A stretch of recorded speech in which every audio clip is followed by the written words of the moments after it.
Hello class, today I'll be presenting The Heart by Evelyn Cisneros for Biology 250 with Professor Karve.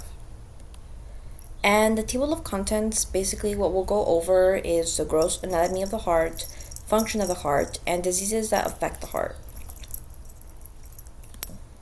So the human heart is located within the thoracic cavity between the two lungs, the right and left. The heart consists of four chambers: the right arterium, right ventricle, and left ventricle. Here we can see a diagram of the heart, and your heart is basically the size of your fist. And some noticeable structures that are in the heart are the aorta and the pulmonary arteries, and the inferior vena cava, which is very important, along with the superior vena cava.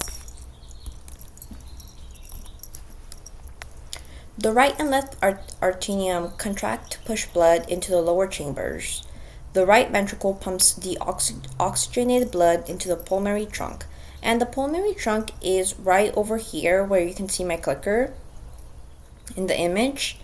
And it divides into the left and right pulmonary arteries, which are the left here and the right here. The left and right pulmonary arteries reach the pulmonary capillaries where the gas is exchanged. The blood exiting the systematic capillaries flow into the superior vena cava and the inferior vena cava, which will return blood into the right arterium, which is this part right here. In this diagram, we can see where the oxygen travels through in the heart by following the white arrows. For example, it starts at the right arterium and then goes up to the pulmonary trunk, as I mentioned, and then extends to the left pulmonary artery or the right pulmonary artery, and then it follows the procedure to return blood into the right arterium.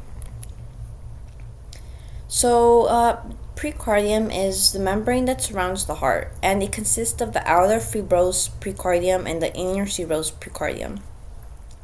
The fibrous precardium can be found right over here, where you can see with my clicker. And the heart is lined with simple squamous epithelium called mesothelium.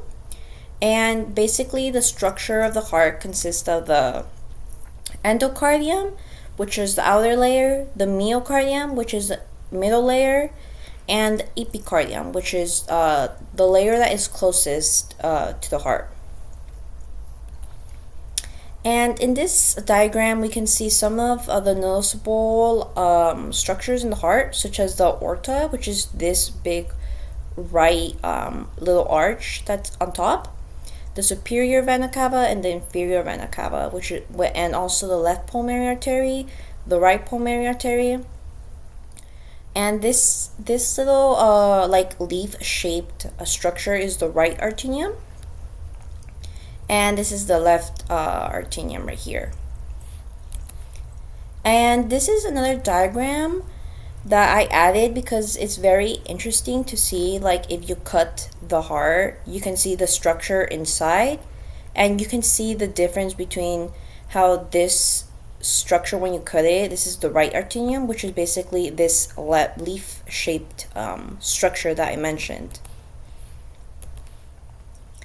The right arterium serves as the receiving chamber for blood returning to the heart from the systematic circulation. Two major systematic veins are the superior and inferior vena cava and the coronary sinus. The right ventricle receives blood from the right arterium throughout the tricuspid valve. After gas exchange occurs in the pulmonary capillaries, blood returns to the left arterium high in oxygen. Coronary arteries supply blood to the myocardium, and coronary veins drain the heart. Now moving forward, we're going to discuss the functions of the heart. First of all, the heart is very important because it keeps you alive. The heart pumps and moves blood throughout your system. The heart plays a crucial role in keeping you alive because it distributes blood to the human body. Blood brings oxygen and nutrients to the cells, takes carbon dioxide and other waste so organs can dispose of them. And I know I already showed a lot of heart diagrams, but this is by far my favorite one because it's really easy to follow And I really like the labeling in it because it's really simple and it's easy to understand. Now, lastly, we're going to discuss the diseases that affect the heart. First of all, we're going to discuss myocardial infarction, which is also known as heart attack, and it results from the lack of blood flow and oxygen to a region of the heart, resulting in the death of cardiac muscle tissues. Second, we have the coronary artery disease, which is a leading cause of death. It's caused by buildup in plaque, a fatty material including cholesterol, connective tissue, white blood cells, and smooth muscle cells. And it often begins in childhood. Lastly, we also have heart defects, which is very common form of interarterial spectrum pathology, for foramen ovale, and it's 20 to 25 population may have this. And we've reached the end of my presentation. I hope you got some new information from it. And this is the thank you slide because the presentation template was created by SlidesGo, and this is the credit slide. But thank you very much for hearing this presentation.